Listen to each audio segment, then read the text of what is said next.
చేసిన భగీరథ దివ్య చరిత రెండవ భాగం.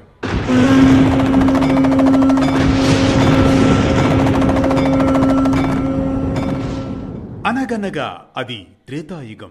ఇక్ష్వాకు వంశంలోని రాజు సగర చక్రవర్తి అశ్వమేధ యజ్ఞం నిర్వహిస్తూ ఉంటాడు. ఆ అశ్వాన్ని తస్కరించిన ఇంద్రుడు కపిలముని ఆశ్రమంలో వదిలివేయగా దానికోసం వచ్చి కపిలమునిని అవరోధం కల్పించడంతో ఆయన ఆగ్రహంతో 60,000 మంది సగర కుమారులు భస్మమయ్యేలా చేస్తారు.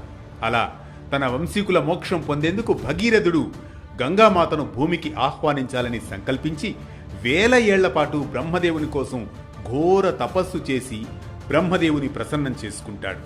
ఇది నిన్నటి వరకు జరిగిన కథనం. ఇక ముందుకు కొనసాగుదాం. బ్రహ్మదేవుడు ప్రత్యక్షమై, భగీరథ, నీ సంకల్పం దృఢమైనది. నీ తపస్సు తల్లి గంగను కూడా కదిలించి వేస్తోంది.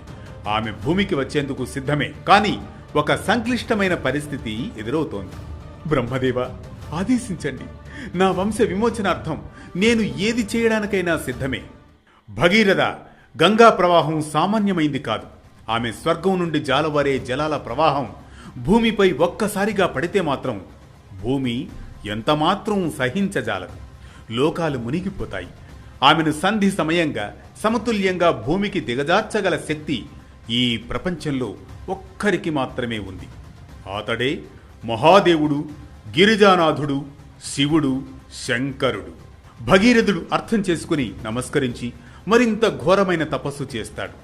ఆ పార్వతీపతిని ఆహ్వానించేందుకు సిద్ధమవుతాడు. హిమవంతంలోని మంచు తాకిన శిఖరాలపై జ్వలించే రవికిరణాల కింద అడుగడుగునా పాదాలు రక్తమయ్యేంత కఠినమైన స్థితిలో భగీరథుడు తపస్సును చేపడతాడు. ఓం త్రయంబకం దేవదేవం. పర్వతాలు వణికాయి, కాలాలు మారాయి, సంవత్సరాలు శతాబ్దాలయ్యాయి. అంతలోనే ఆకాశం సుడిగాలిలా చీలిపోయినట్లు ప్రకాశిస్తూ మహాదేవుడు ప్రత్యక్షమయ్యాడు. శివుని జటాజూటాల్లోనే విశ్వగంగ ప్రవహిస్తూ ఉన్నది. భగీరథుని ధ్యేయమేంటో, ఎంత పవిత్రమో శివుడు గ్రహించాడు.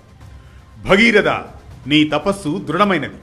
నీ వంశ పితామహుల విమోచన సంకల్పం నన్ను సంతసింపజేసింది.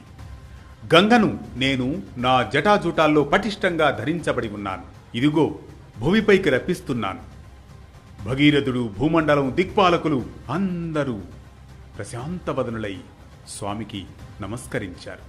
తల్లి గంగ భూమికి దిగివస్తున్న ఘట్టం. గంగాదేవి ఆకాశం నుండి గలగలా ప్రవహిస్తూ వస్తోంది.